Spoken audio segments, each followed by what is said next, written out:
I can hear you. So let me stop that. Yes, I could hear you. Okay, Tracy. restarting without me? Nope, I just I opened up the full view of our logo and it started the We're sound. recording this, by the way.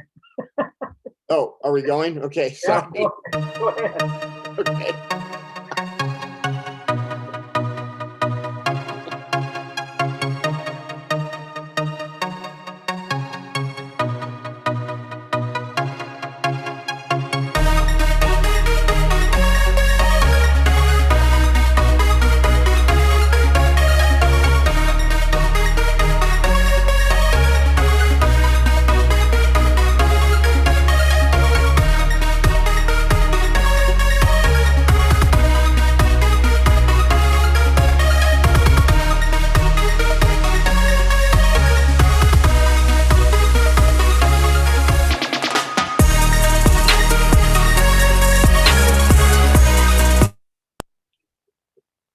Welcome to another episode of Sounds Reasonable. I'm your host, Dr. Brad, and I am joined in the production of our weekly show by Tim, Tracy, and Tate. We're all members of the free thought community or embrace free thought principles, and our Sounds Reasonable website can be found on Facebook. Do you experience frequent irrational thoughts? A pervasive belief in a divine skydance, an insatiable urge to read horoscopes, perform spells, speak in tongues, or pray? Fortunately, you are now listening to the cure for these ailments. Sounds Reasonable. This show is dedicated to bringing you, the listener, the latest news in free thought, science, logic and reason, and politics and religion. And of course, we encourage you to share your thoughts with us after every episode by posting comments and asking questions on our Facebook page. What is free thought? What does it mean to be a free thinker? The dictionary definition is a person who forms opinions about religion based on reason, independent of tradition, authority, or established belief. Here's Christopher Hitchens' working definition. Our belief is not a belief. Our principles are not a faith. We do not rely solely upon science and reason because these are necessary rather than sufficient factors. But we distrust anything that contradicts science or outrages reason. We may differ on many things, but what we respect is free inquiry, open-mindedness, and the pursuit of ideas for their own sake. We'll now move on to our science news segment. And remember that the scientific mind is one that allows its perceptions of reality to be constrained by good evidence and good argument. Back in the mid-70s, there was a classic tennis match between Bobby Riggs and Billie Jean King. The match was called the Battle of the Sexes.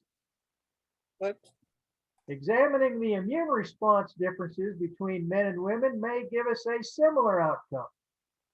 Tim has the story of such a case, so Tim, it is all yours. Thanks for the introduction, Dr. Brad. So today's story comes to us from The Scientist, written by Catherine Offord on March 1st, and is titled Sex Differences in Immune Responses to Viral Infection. Strong interferon production, greater T cell activation, and increased susceptibility to autoimmunity are just some of the ways that females seem to differ from males. Among the many health disparities characterizing the COVID-19 pandemic, one that's received particular attention is the differences in outcomes between men and women. As early as February last year, researchers observed that although men and women were contracting COVID-19 at similar rates, men seemed far more likely to die from the disease. Evidence of the gap has continued to emerge as COVID-19 data sets have expanded. For instance, data aggregated by the Sex, Gender, and COVID-19 Project indicated that although statistics vary substantially among countries around the world, Men with the disease are around 20% more likely to be hospitalized than women. Once hospitalized, men are more likely to require intensive care, and once they're more likely to die. One person unsurprised by these differences is Sabra Klein, a biologist at Johns Hopkins Bloomberg School of Public Health.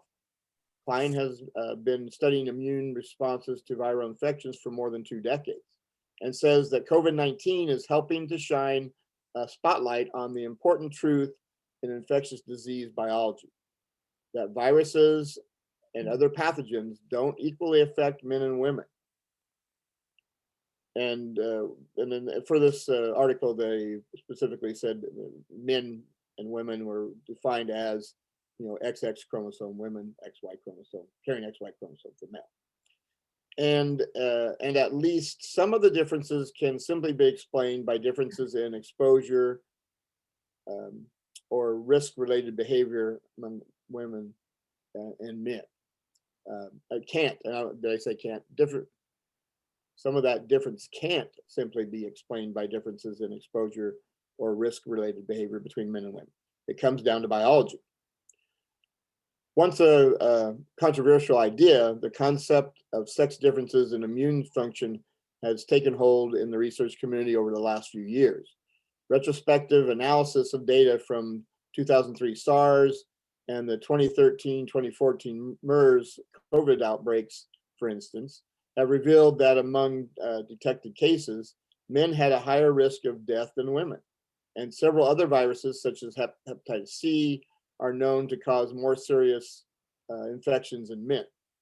On the other hand, autoimmune conditions such as lupus, multiple sclerosis, and rheumatoid arthritis, which in many cases are thought to arise from the overreaction of antiviral immune pathways, are far more prevalent in women, leading Klein and other researchers to theorize that scientists might be observing 2 sides of the same coin. With the pandemic helping to draw attention to the influence of sex on disease outcome, Klein and others have been digging into the mechanisms underlying differences in immune responses between XY males and XX females. Both in humans and other mammals, their findings reveal fundamental distinctions at the genetic, cellular, and organismal level that Klein says could influence how scientists approach the study, treatment, and prevention of human infectious diseases. This little segment of the paper is talking about documenting sex differences in human responses. But perhaps the most consistent result that researchers have found as they study functional variation in the mammalian immune system is that females tend to mount stronger immune responses to viral infections than males, says Marcus Alfield, an immunologist of the Heinrich Pettit Institute in Hamburg. This difference is particularly evident in cells involved in the innate immune system, which tend to respond faster in females to stimulation by viruses that bind to those cell receptors and, once stimulated, launch a greater production of antiviral signaling molecules. Quote, "This is really the first step in the immune response against a virus," Altfeld explains. His group is focused on the toll-like receptor 7, the TLR7, a protein involved in detecting and responding to single-stranded RNA in the cell cytoplasm, which is an early warning sign that a virus has infected a cell. So as early as 2009, Altfeld, then at Harvard School of Medicine, and colleagues observed that certain TLR7 bearing immune cells known as plasmacytoid dendritic cells. Plasmacytoid, yeah. Yeah, thank you. From women produce significantly more interferons in response to stimulation by bits of HIV RNA than did cells from men. Other researchers have found that neutrophils, which are the most abundant type of white blood cell in the mammalian immune system, appear to be more responsive to interferon signaling if they're sampled from women. Specifically, female cells shown stronger upregulation in multiple genes involved in immune defense. According to the study published last year by Mariana Kaplan and colleagues at the National Institute of Arthritis and musculoskeletal and skin diseases, research in the past few years has pointed to sex differences in development of adaptive immunity too. Klein, who uses influenza vaccines to experimentally study mice's response to immune stimulation, has found that female animals tend to generate higher neutralizing antibody responses. T cells, which are typically associated with adaptive immunity responses, can play a role in innate immunity as well. Also shows sex-specific characteristics. So, for example, multiple studies point to higher numbers of helper T cells, which promote the activation of large swaths of the adaptive immune response in female children and female adults than in males. Klein says that the stronger immune response is illustrated by these similar studies are likely a double-edged sword from a health perspective. On one hand, females' heightened immune activation could help limit the amount of virus in the body, an effect observed in people with HIV, for example. And as women tend to have much lower viral loads than men do in the first few years following infection. Additionally, females seem to generate better protective antibody responses than do males following vaccination against influenza, yellow fever, and dengue, and then several other viruses. On the other hand, though, the same biology likely also predisposes females to diseases stemming from overreactive immune responses, Klein notes. The downside of this robust immunity is that 80% of all autoimmune disease patients are women, she said. And so she's quoted as we are so much more likely to have autoimmune diseases. We are significantly more likely to have multiple autoimmune diseases. Women are also at a greater risk for disease progression and some infections driven by immune system interactions, such as HIV infection, which progresses to AIDS faster in women than it does in men. Altfield's group has reported clinical data showing that women with HIV have higher T cell activation, a key predictor of disease progression, than do males with the same viral load, and concluded in their 2009 study that females' stronger TLR7 signaling likely accounted for part of this difference. Although many details of SARS-CoV-2 infection have yet to be described, several studies have already hinted that discrepancies in immune system function may be responsible for some of the sex differences in COVID-19 disease outcomes, including the fact that men appear to be more at a risk of death.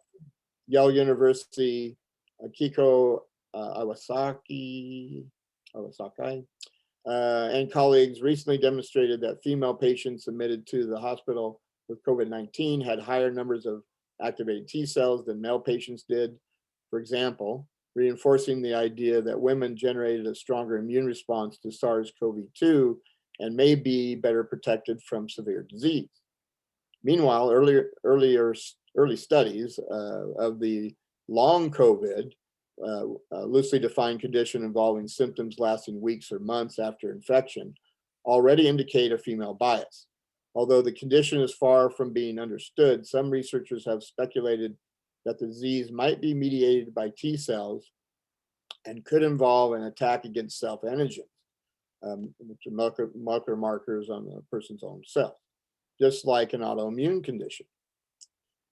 So the next section, talking about the sources of differences between the sexes.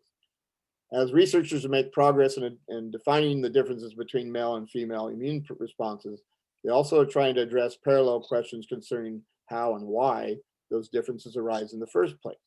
Typically, scientists have attributed biological differences between sexes to variation in the concentrations of sex hormones, predominantly testosterone, androgens in males, and estrogen and progesterone in females.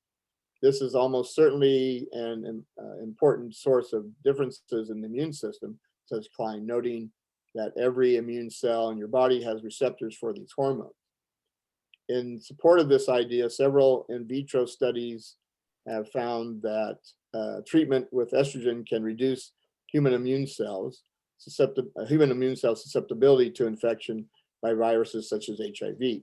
Kaplan's 2020 study of neutrophils also addressed the causes of differences in immune activation, finding that compared to male immune cells, female neutrophils had a more mature phenotype that was better prepared to respond to interferon stimulation. The team showed that they were able to push neutrophils from men toward the female phenotype by treating the cells with estradiol, the most prevalent type of estrogen. Further hints of hormones' role come from observations that women's risk for certain diseases changes after menopause when estrogen and progesterone levels typically decline, says Klein. She reported in a recent paper, for example, that postmenopausal women's immune response to the influenza vaccine is weaker than that of premenopausal women. Parallel experiments her group carried out in hormone-treated mice indicate a role for estrogen too, with the estradiol increasing the magnitude of female animals' antibody responses to vaccination. There are limits of similar effects with SARS-CoV-2 infection. A preprint posted in RxIV last year, for example, suggested that postmenopausal women may be at a greater risk of being diagnosed with COVID-19 than premenopausal women of similar age, and many experience more serious symptoms. The same study reported that women under 45 years of age who were taking estrogen-containing contraceptive pills were less likely to be hospitalized than those who weren't on such pills, and suggested that estrogen may help protect women from the disease. Klein emphasizes that hormone-driven differences don't necessarily come just from differences in hormone concentrations circulating in the blood. They could arise from different concentrations of sex hormone receptors on male and female cells. She added that there's some evidence that the levels of estrogen receptors decline in women after menopause, although due to the difficulty of measuring receptor levels is not well studied enough. Despite a likely important role for hormones, some consistent differences between males and females, different ratios of T cells and cytokines, for example, are seen in prepubescent boys and girls, suggesting that there are also non-hormonal drivers of divergence in the immune system function. Indeed, recent research has provided evidence that at least some differences are mediated by genetics and more specifically by the sex chromosome. Because biological females have two X chromosomes, one X is typically silenced or inactivated early on during development, preventing an overdose of proteins coded for by the X-linked gene. But in 2018,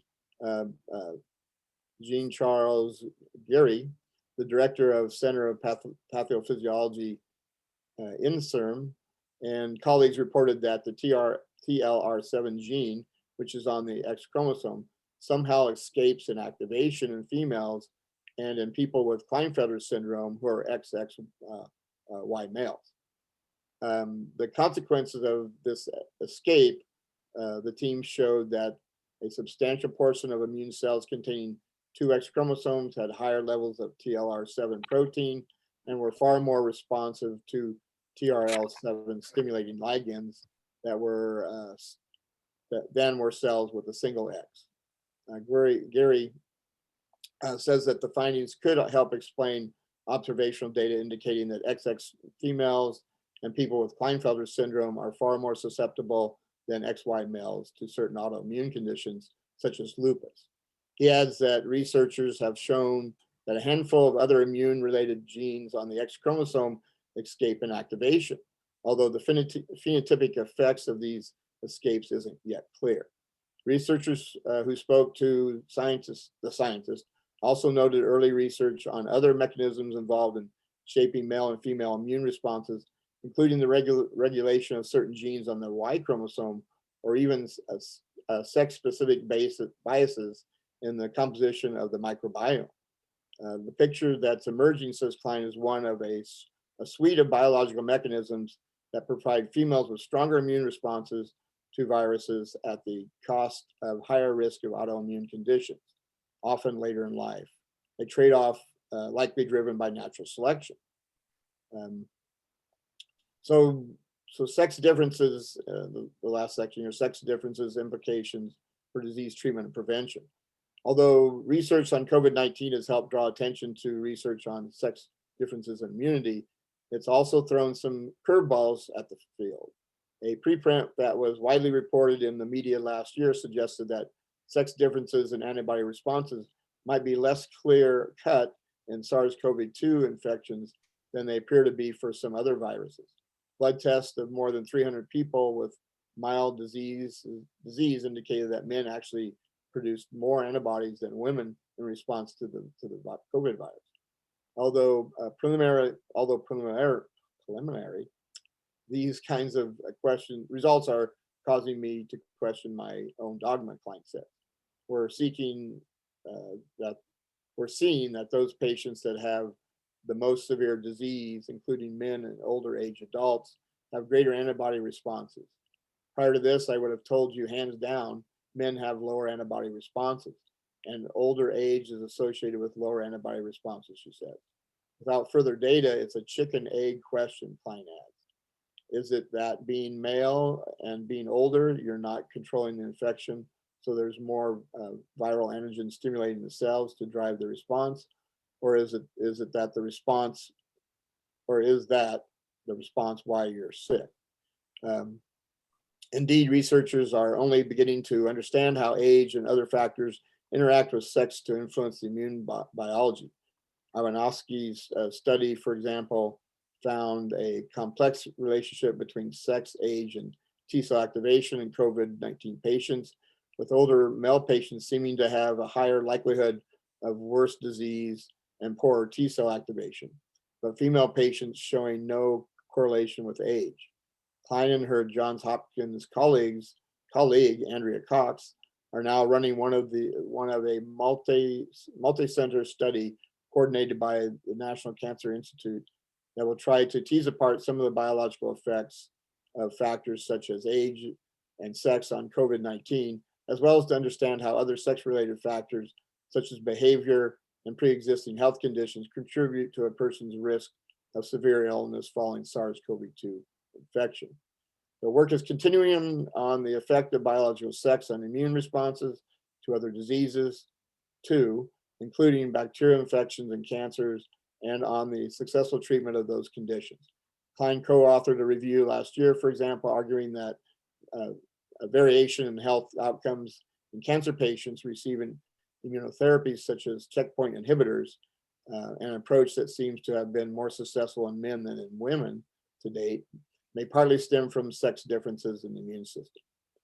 So properly understanding such differences will be a critical step toward the holy grail of prescription medicine, an individualized approach that has so far failed to make inroads into treatments for most infectious diseases, let alone vaccination or other preventive strategies, says Altfield.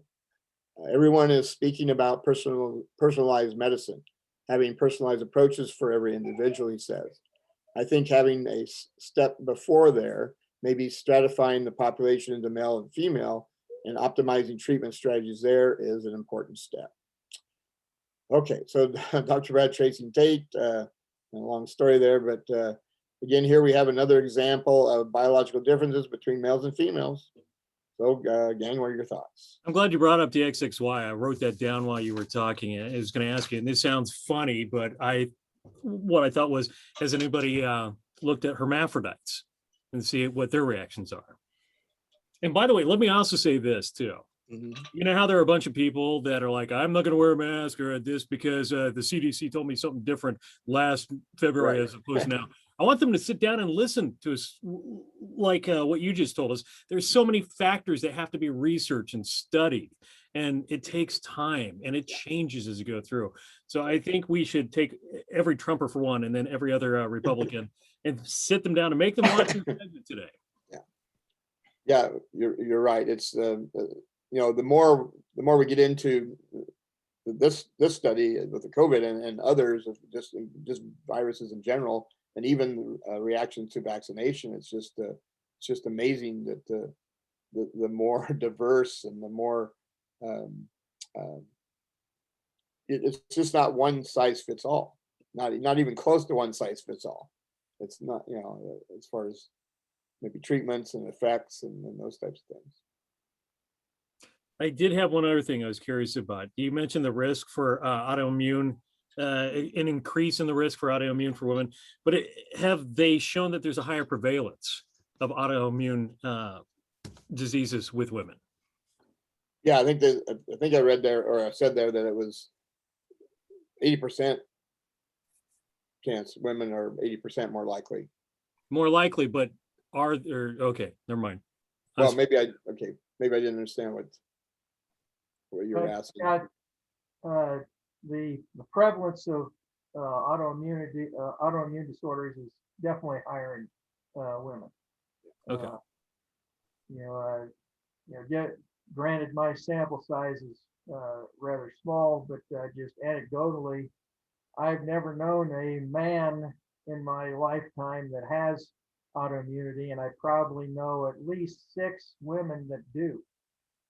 So again, that's obviously a small sample size, but just from my personal experience, that would seem to be the case.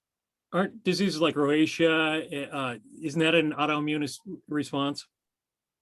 I'm sorry, what? Aren't things like rosacea and shingles, aren't those autoimmune responses? No, shingles is not. That's the reactivation of a latent herpes virus. Oh, okay. And I, lupus. Systemic lupus erythematosus, SLE. Tim, do you remember not our Tracy here, but the Tracy that was a student at UNK? She had. Yes. Yep, that's right. Yes, I do. I do remember. Yep. I'd help give her a shot one time. Yeah. One of her injections. and what's interesting is too, lupus, and I think lupus, the African American population, females, is a little more higher in that group too, I believe. But yeah, I know of course, definitely with lupus is a higher prevalence in females. When you think about survival of a species, it makes sense that the females should have a higher degree of survivability, right? Because you only need one male to impregnate multiple females, right? I mean that. So it makes sense that that females should have a greater ability to survive. Yeah, and I think that's the natural selection connection was as far as their role of childbearing or producing offspring, that you're going to select for those that are able to better to fight off diseases, and then they'll have survive longer to have offspring that potentially have the ability to do the same thing. Yeah, absolutely. All right. Well, Tim, thanks so much for that story. And I had one thing to say. Oh yeah, go ahead, Tracy. I just thought it was interesting that I've been hearing this a lot, that due to COVID research, we're having more and more research, and we're learning even more stuff about other things. And I thought that was really interesting, that we're learning about other things, starting with doing COVID research. Yeah, absolutely. I mean, you never know exactly where one particular line of research will lead you, or what type of breakthroughs you may make from any particular line. So that's absolutely right. Right. Okay. Well, thanks again, Tim. So we'll be right back with more Sounds Reasonable after this short break.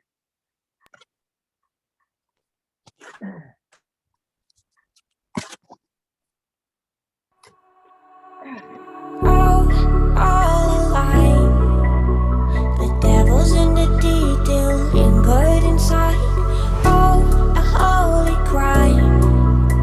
But how can I hide you without an alibi?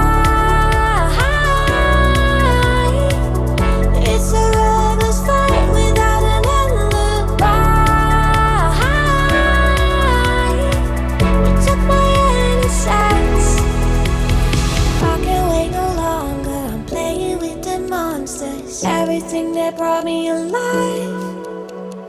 Though we're all like monsters, playing with the monsters. They brought me alive, but got no alibi. It's a rebel's fight without an alibi. Took my innocence without an alibi.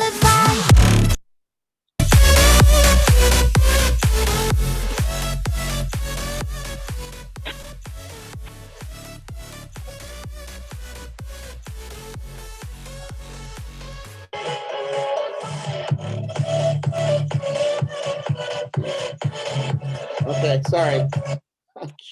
There we Nothing. go. Sorry about that. And we're back with more Sounds Reasonable on March 14th, 2021. And by the way, happy Pi Day, everybody. Oh, yeah. Happy what day? Happy Pi Day 3.14. Yep. Oh, I'm totally eating a pie today. Sure. Yep, absolutely. I'll do it. I like pie. Well, history revision has been a problem ever since history started being recorded.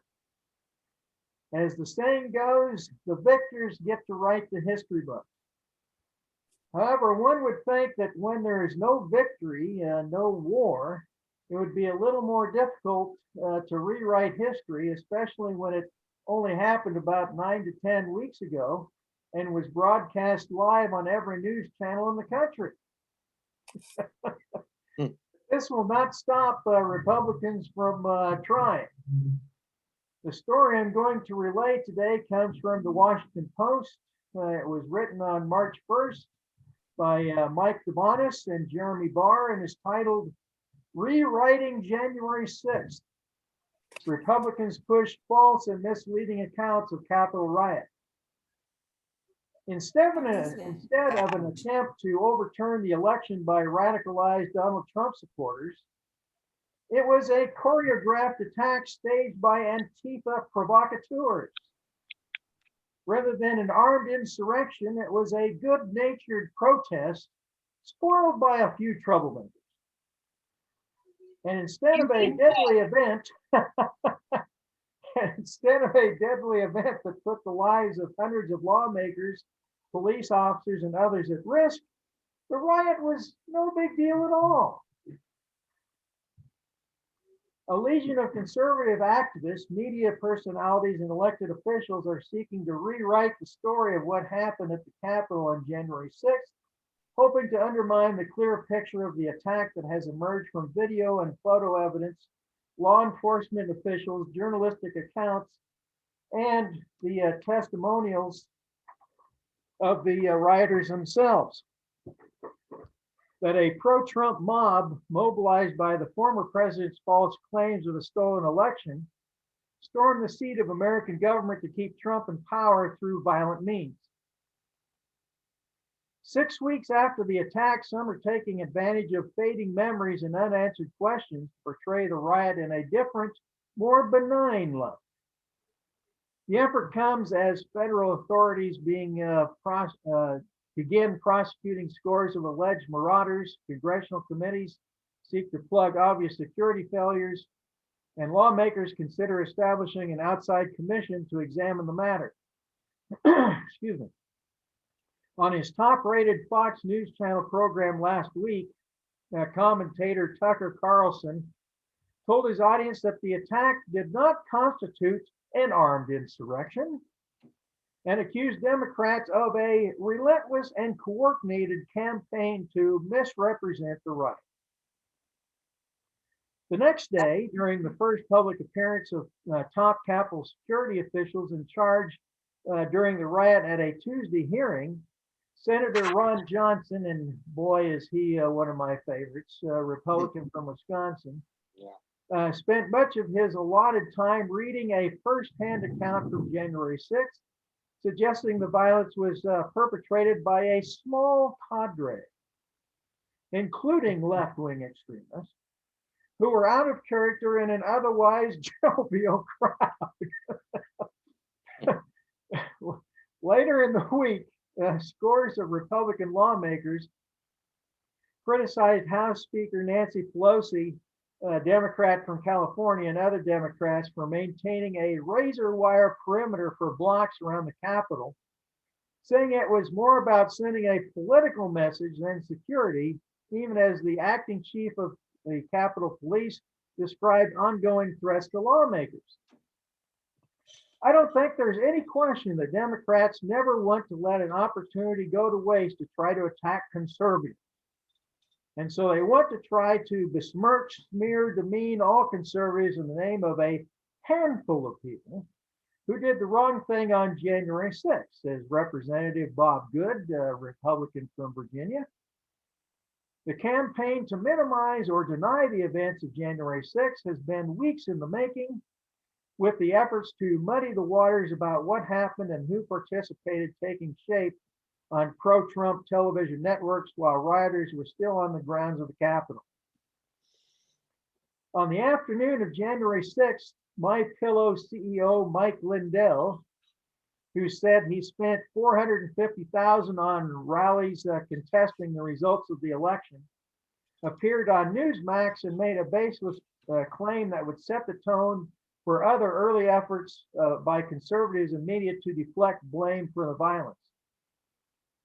There were probably some undercover Antifa people that dressed as Trump people, Lindell said, a claim that went unchallenged if not supported by host Chris Salcido. Later in the day, Newsmax's star host Greg Kelly offered a conspiracy theory, asking hypothetically, did someone want this to happen? By the evening of January 6th, the most influential voices on the Fox News channel also seemed to latch onto the theory that outside agitators could have been responsible for the violence, with unfounded reports blaming Antifa and leftist radicals exploding on social media networks.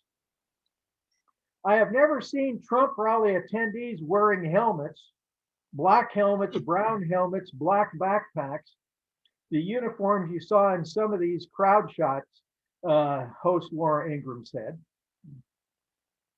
Those narratives blaming leftists and excusing Trump quickly gained traction among Republicans generally.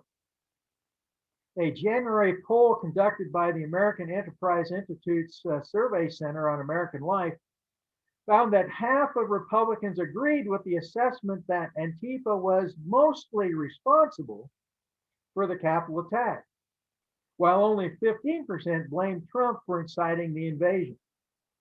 Another January survey conducted by the Washington Post and ABC News found that 56% of Republicans held Trump blameless for the riot. In fact, only one of the roughly 300 rioters charged by federal authorities as alleged in public court documents to have ties to radical left-wing groups. Instead, many are said to have close links to right-wing extremist organizations such as the Oath Keepers and the Proud Boys, and many more said they believed they were following Trump's orders when they stormed the Capitol.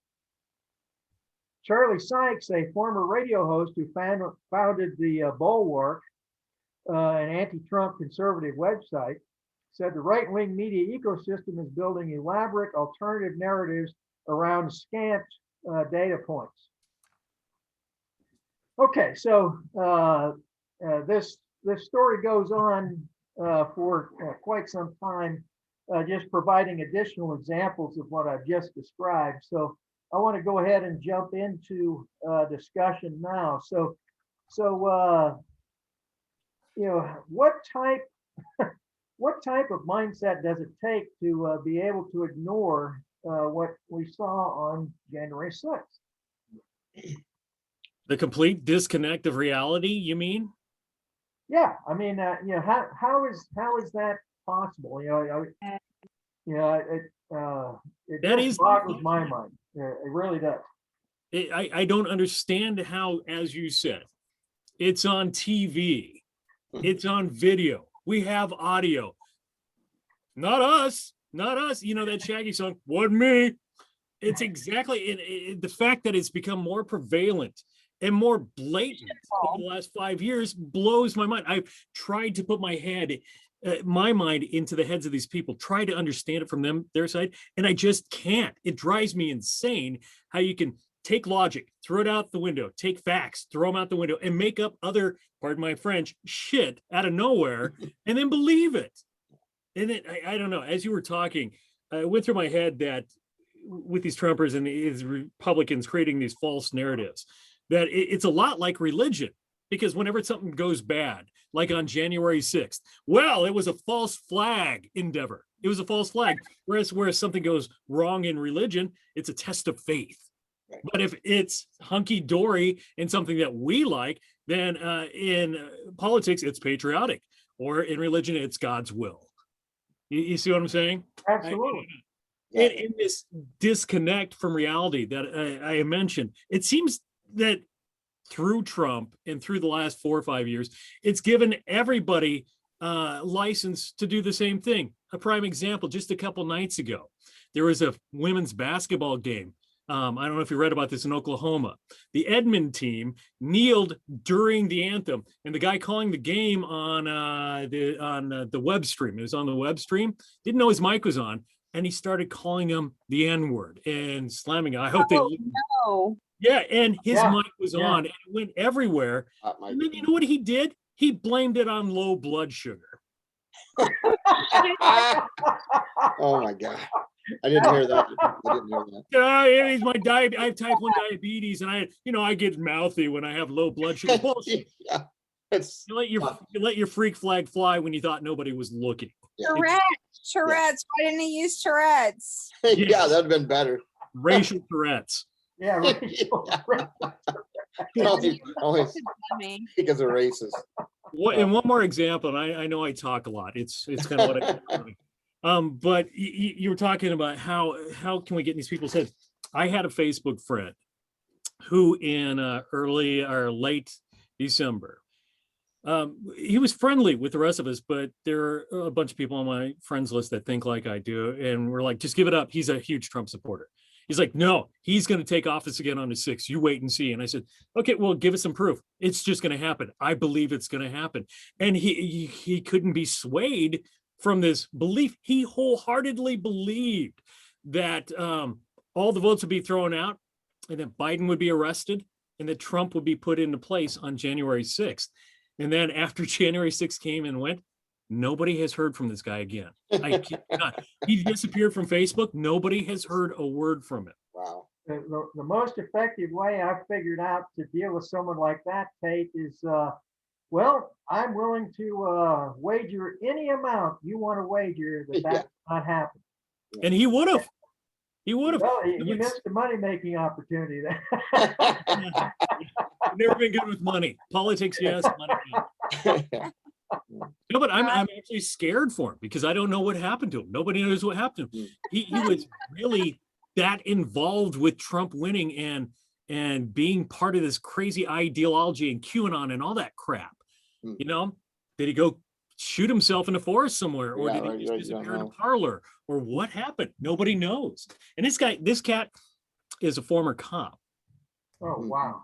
Yeah, you know, and I'm not saying anything bad against police because he ended up having to leave the force. Nobody knows why there either.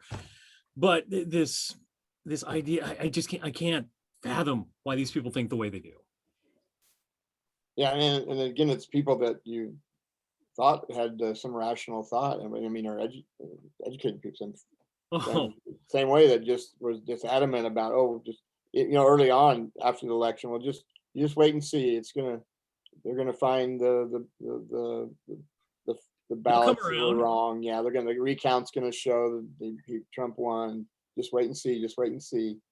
And after, like I say, after we waited and see and it didn't happen, then you don't hear anything. But yeah, it's just unblind, tethered faith and nonsense. And by the way, I believe something so badly. I'm sorry, Tracy. I've had so much going on with the moving and all the stuff. I didn't even notice that March the 6th had passed. So nothing happened. Donald Trump isn't our president. But Nope. United States isn't a corporation. Well, I looks didn't miss like it. the original inauguration date was ignored. You know I why didn't- it used to be March 6th? You guys know why it used to be March 6th? Well, It was to give the winner time to move, because back when it was established, Yeah. traveling across the country took a month to 2 or 3 months. oh, okay. You know, back in the day before railroads, when you had to hop on your horse and get on up over there to Washington. Right, right. Got it. Oh, and I didn't mean to interrupt you the other day, the other minute, but I was trying to think of that word, and I was like, "What's that word? What's that word? What's that word?" Delusional. Those people are delusional. Oh, by the way, They're did you see? natural right there. Everything's happening. You're seeing it on TV. They're delusional, which is Yeah. right you- there, if It's just- not crazy, on the edge. Right there on the edge. Did you see the story about Marjorie Taylor Greene and her tweet yesterday where she claimed, I won victory by, what was it, 73%? And I'm speaking for the Right. people. Right. She ran unopposed. Unopposed. Again, a disconnect from reality. That means the fill in the blank got 27%. Yes. Red Flintstone, Yeah. They write-in candidate, right? the devil. Now that this the point that I want to make here is much more challenging, but I keep wondering, why is it that a entire network is in essence allowed to lie 24/7? To me, there should be, and I don't personally, I don't like libel laws. I just watched a program concerning that, actually. In Great Britain, if you are charged with libel, you have to prove that you're not responsible for the libel. And if you can't, the judgment goes Really? against you. I don't. So I'm not advocating that, but I would like to see the FCC in some way providing some degree of regulation that That's if slippery you're slope. if you're on a news show, you have to at least try to tell the truth. It's a slippery slope coming from a guy who's in the media. Right, and I knew you'd have an opinion on it, Tate, so that's why I brought it up. I hate the fact that you have OAN and Newsmax and Fox lying their asses off. It makes the rest of us look horrible. And then they blame the rest of us who are actually telling the truth, and they get away with it. But if you start to take away somebody's right to free speech, no matter what it is, then you got to start applying it towards everybody. And then it becomes a measure of degrees and what means what, and interpretations, and so on and so forth. I'm not saying at all that it would be easy, or that there's a Here's how they get away with it. solution to it. And this was proven out in the Tucker Carlson case late last year, where he got taken to court for libel. And they went in and they argued Tucker can't be held accountable because there's the expectation that his audience knows he's lying. Right. I'm serious. That was the No, defense. I remember that. I remember that judgment. Yeah. So yeah, I know that was the case. But one could make the same argument with education. To me, it should be illegal to lie to your students. But again, how do you enforce it? There'd be degrees. Somebody could obviously say, well, I was mistaken. It's difficult to discern just being mistaken from lying in certain circumstances. So anyway, it's a tough thing, but I'd like to see some type of constraint put in place. But I'm afraid probably never going to happen. So. All right. Well, if that wraps up our discussion, we'll take another short break. So stay with us. We'll be right back with more Sounds Reasonable.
Oh, I didn't know everybody disappeared.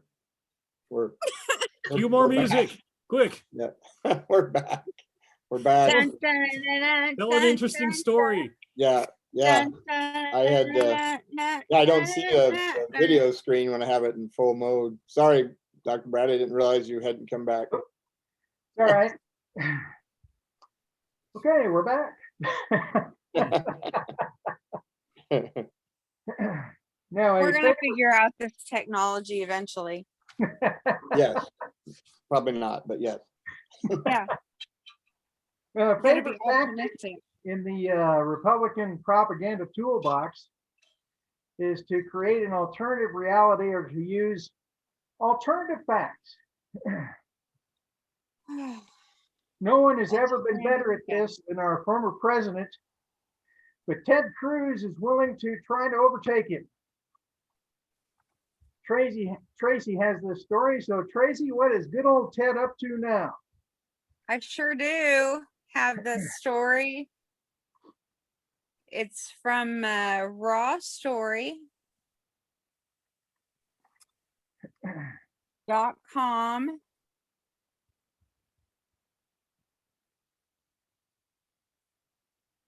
Just trying to get you a date here. My computer's just, I'm sure it was recent. Scroll, scroll, scroll. Okay, this is posted March 3rd. Entitled Ted Cruz, Ron Johnson, and the entire GOP have learned a dark lesson from their former master. Senator Ted Cruz is a proud disciple of Donald Trump's legacy to America. His weaponization of alternate reality. In recent days, Cruz has been positively Trumpian in his betrayal and lack of empathy regarding his family's getaway to a beach resort in Mexico, while his state was paralyzed by a catastrophic winter storm. While his state was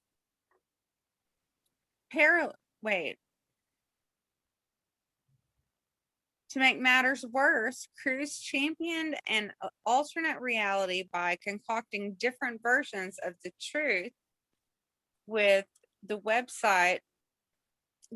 of lives and shifting blame to his children.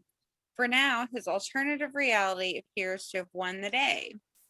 Senator Ron Johnson claims that the mood among the demonstrators at the Capitol on January 6th was largely positive and that there were fake Trump protesters in the crowd.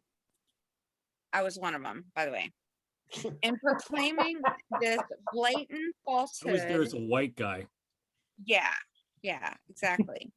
Johnson is egging on the millions of Trump supporters who still believe that the election was stolen from their leader. Alternate reality lives on. At the conclusion of Trump's second impeachment trial, he was acquitted for his role in the insurrection at the Capitol. Despite being presented with mountains of audio and video evidence from that fateful day, 43 out of 50 Republican senators voted to exonerate him. It was not just cowardice or foolishness that led to their votes. No, they made a purposeful decision to follow their cult leader into the abyss of his alternate reality. According to Trump, his speech that morning to the escalating mob was totally appropriate. Alternate reality triumphed over observable truth on center stage. And I'm just going to interject here. Of the 43 out of 50 Republican senators who voted to exonerate him, I wonder how many of those had actually attended that day, who were actually there. I mean, I don't think they were all present. Well, they would not have been outside because presumably they were they were validating the electoral college results. That's Oh, what they were supposed to be doing that day. yeah, but a lot of people are absent during stuff like that. Have you noticed? Or do they have to be there? No, I think they have to be there for that. I mean, that's, Yeah, Oh, they have to be That was there for yeah, that? mandatory. you'd Oh, okay. be rather heavily sanctioned if you weren't there for that. Yeah. Oh, okay. Gotcha. Trump has created his alternate reality to bolster his fragile ego and to advance his political fortunes. He has used it to cover up his evident character defects to persuade others to believe his greatness and superiority. His reality consists of big lies, small lies, conspiracy theories, misinformation, propaganda, false narratives, and violence. He is masterful, although deeply corrupt, at blurring and even shattering truth for his political advantage. In Trump's fantasy land, there is no oversight, no accountability, and no laws that apply to him. The means justify the ends. Anything he says or does is acceptable as long as it brings him attention, adoration, profit, and power.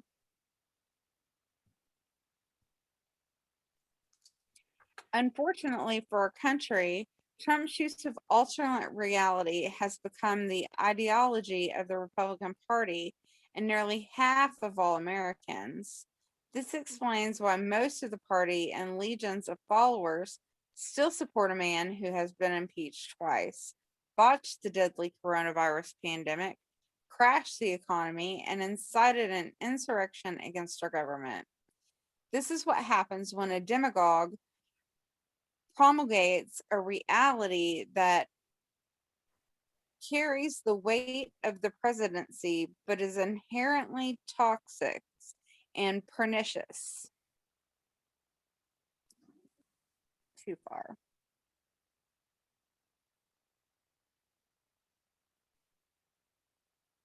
Americans must stop being lazy and complacent about figuring out the observable truth.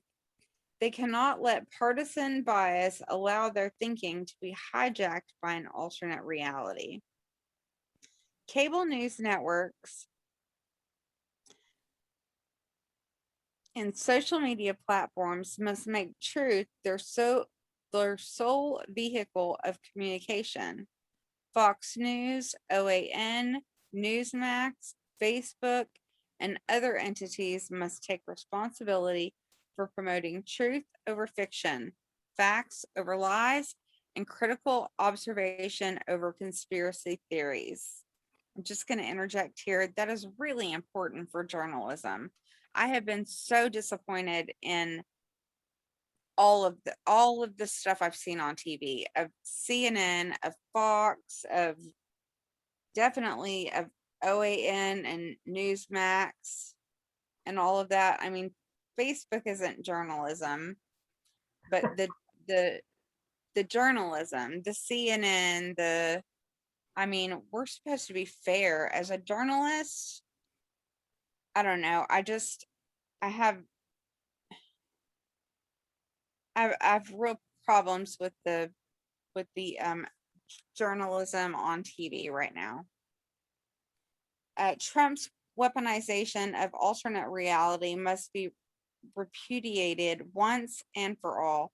Ted Cruz, Ron Johnson, and other congressional Republicans need to rebuke Trump's alternative reality and must stop creating their own for purely selfish and political reasons.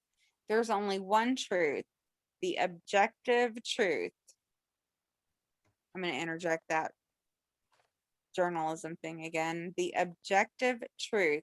What Donald Trump and his cohorts do not want you to know is that the truth is the one real ticket to success and democracy, based on freedom, rule of law, and the will of the people.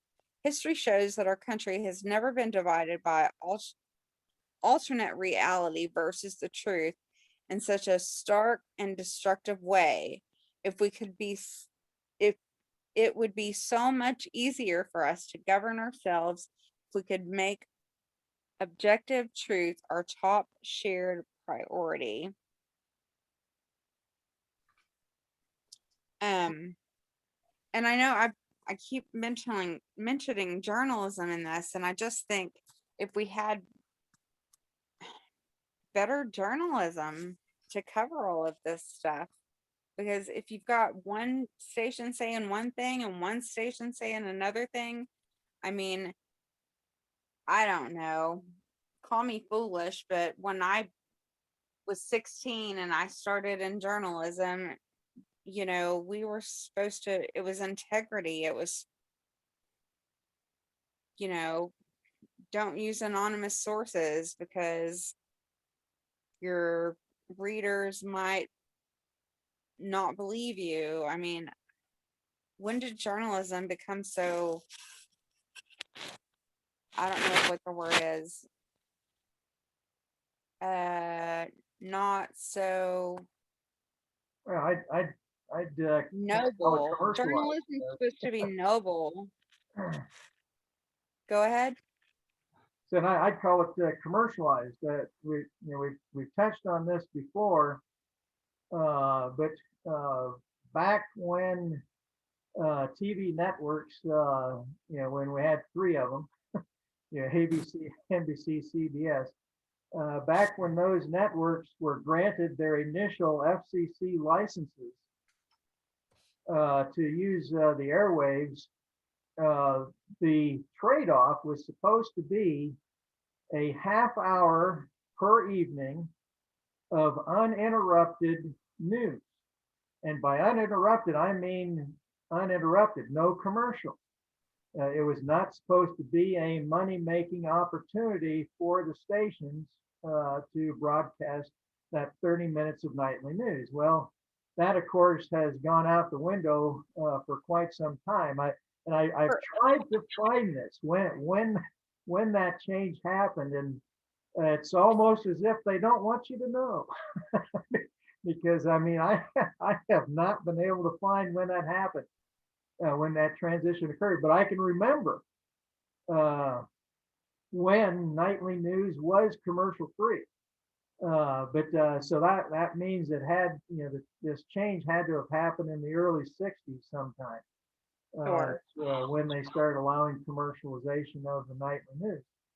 And the second it becomes something that generates revenue, now all of a sudden you've got outside influence on how or what is broadcast, and so Well, I'm gonna say in print journalism for the newspapers I've worked for, we were always very, very, very careful to not let our advertisers influence the content of the news in the store in the paper. We were real careful about that.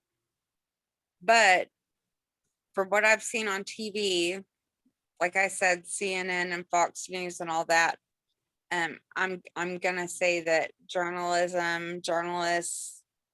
and I don't know how since I was fired from print journalism 2 years ago, I think we're selling out. We're just, if you want to say in the 60s us putting commercials on the news was maybe the beginning of it. It's just way, way, way, way worse now. And that's why I deliver food. Well, and then maybe some of that is why you don't have people calling out, when it's wrong. Other media outlets, I mean, you do have some. I shouldn't say you don't, but it's not widespread. Where something that they know someone else is saying it's not true. They're not called out on as maybe much as you would think it should. I mean, I did my best to be a watchdog for the local government, Mm-hmm. and I did a pretty good job, but I mean, it was getting to that point, you have to make the people culpable too here. Shows and news outlets wouldn't exist if there weren't viewers and listeners. Now, I'm not saying I agree with any of the lying, so I try to keep everything I do on air as honest as possible. Everything I do on Facebook as honest and factual as possible. But the fact of the matter is, Rush Limbaugh would have had 30 million listeners. He wouldn't have been on the air if he didn't have 30 million listeners, and he wouldn't be making, God knows how much money he was per year. And part of it too is they create these groups of people with these lies who begin to believe them, and then they deify the personalities on these. Right. If you got Hannity and Rush. In fact, we run Rush on one of our radio stations, and as always, listening last week, they're doing the best of sort of thing on Rush for the next 2 months or so. I'm sorry. Wouldn't believe how many people have called in and cried. Seriously, because they're like, Rush meant so much to me, and they cried. But my point was going to be, they have these bumper liners going into the show where they, it's like the Rush Limbaugh show. One of them is Rush Limbaugh, all knowing, all caring, all loving, and it's very serious, and it's. Honest to God, they're trying to make him a god, all loving, all knowing, all caring. As Rush was always there for you, and he'll be there for you some more, and he'll watch over you. That's what they're instilling. Wow. Just like Donald Trump. Yes. Just like him. The same guy almost. They'll probably do the same thing with Hannity and Tucker and who else? I quit watching all those channels. I don't watch CNN. I don't watch Fox. I definitely don't watch OAN. I'll catch a few stories once in a while, but I just can't take it anymore. Yeah, it's awful. Yeah, so I mean that all ties into what we talked about in the previous story. My ex-husband put OAN on the TV for my daughter, and she was watching it, and she thought it was a joke, like it was a parody. Yeah. It is. Yeah, it is a joke. It is a joke, but Like, oh, that's a good one. Oh, wow. Yeah. Well, Tracy, thanks so much for that story. And we'll be right back with our crazy story of the week.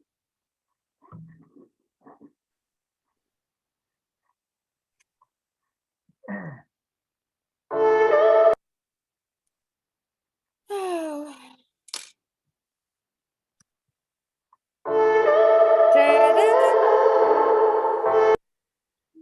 Well,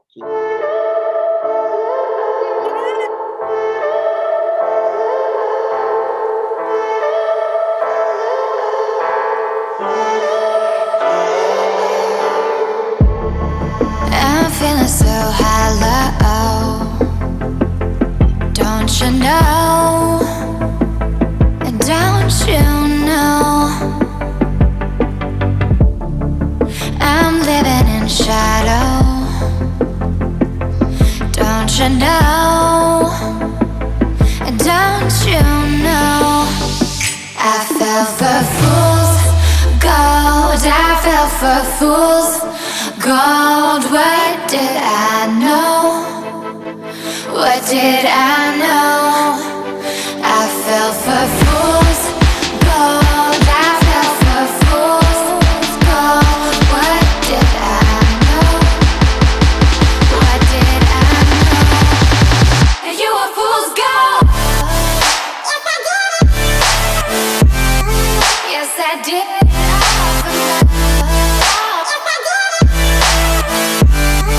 Yes, I did.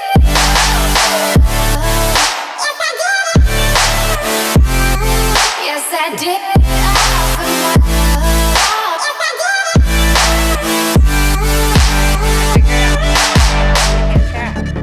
And I did it all for love. Yes, I did it all for love.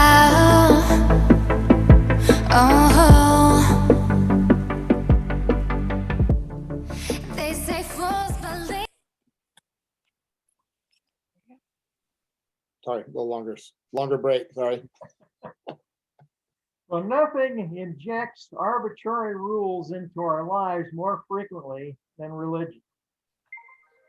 Ladies, if you want to keep your husbands happy, Pastor Stuart Allen Clark at First General, as opposed to First Pacific, First General Baptist Church in Malden, Missouri, has some advice for you. Tate has our crazy story of the week. So Tate, just what advice does the good pastor have for the ladies of his flock? Let me start by saying, if the old saying, happy wife, happy life, is to be believed, then this Missouri pastor, Stuart Allen Cook, is probably a miserable wretch. Here's the deal.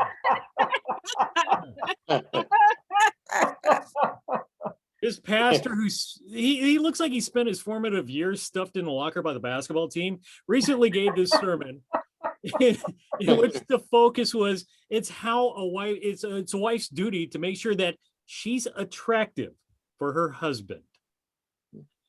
For in the book of Leviticus 4:17, the Lord Almighty saith, don ye thou Louis Vuitton, apply generously thy Maybelline, spread it wide like a river Ganges across thine eyes. For even though you are the rib of Adam, do not partake freely of the McRib, lest thine butt become enlarged like the ever-hungry maw of the devil.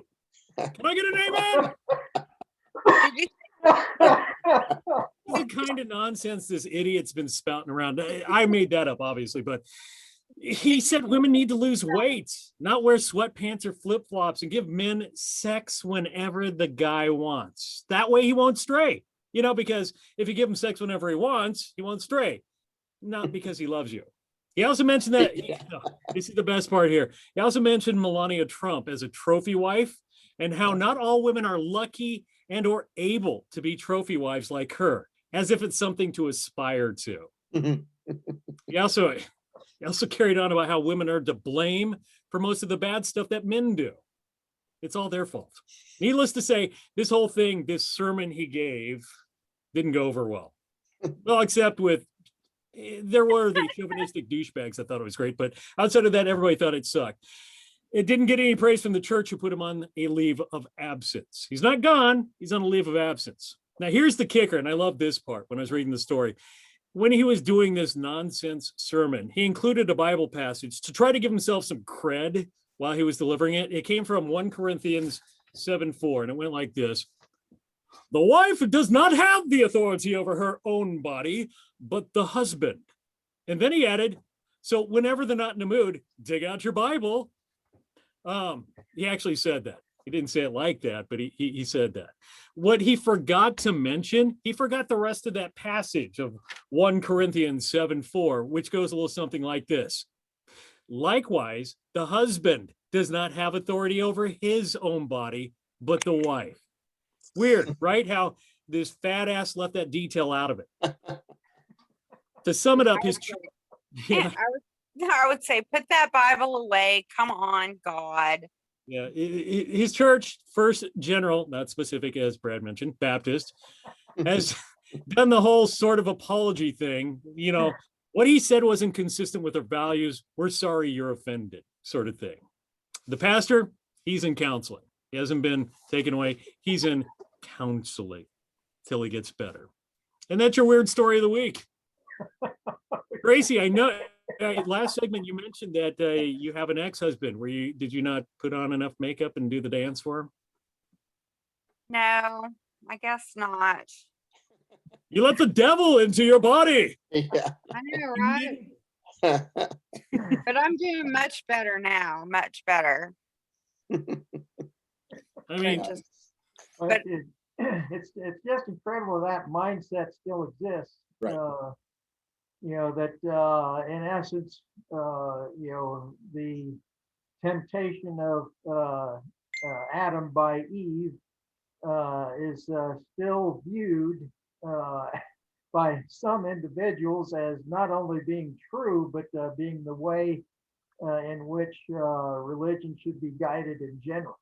It's the woman's fault that man fell from grace, and Well, it struck me, it was that part where he said it's the women's fault if men do something bad. It made me think about some very strict Muslim sects where Oh, they yeah. make women cover up because, it's the women's fault if the man becomes lustful and can't control himself. Yeah, Take some yeah. responsibility for your own actions. I'm sorry, I got no jokes for that part. It's just not funny. And well, exactly. That's because it really isn't funny. That's right. I mean, yeah. No, speak as a woman. What are your thoughts? Oh, I was just gonna say I'm not married anymore, but my boyfriends are pretty happy. But I think the purpose is to be married. So maybe never mind.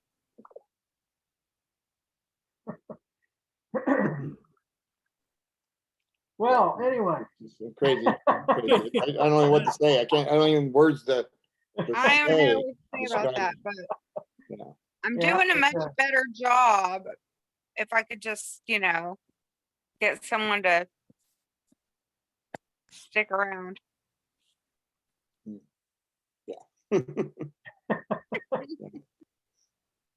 well, anyway, that definitely qualifies for our crazy story of the week. And thanks so much for relaying that tape. So that will wrap us up for this week.